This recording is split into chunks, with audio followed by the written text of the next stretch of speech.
বিজয়ার প্রণাম জানাই সবাইকে, আমার পরিবারের সকলকে প্রীতি ও শুভেচ্ছা। আজকে বানাবো তিলে করলা, যেটা খুব ছোট্ট একটি রান্না। প্রথমেই 4 চামচ তিল আমি শুকনো খোলায় ভেজে নেব। তার মধ্যে 2টো শুকনো লঙ্কা ও 1/2 চামচ নুন দিয়ে খুব ভালো করে ভাজবো।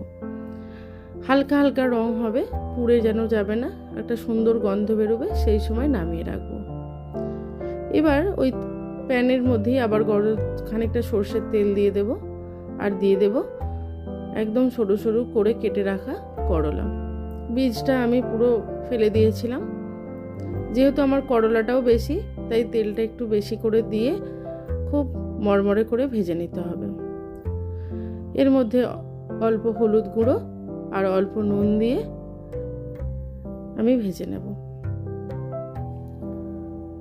একদম পুরো লাল লাল করে ভেজে নেওয়ার পর এর মধ্যে দিয়ে দেব অল্প একটু তেল।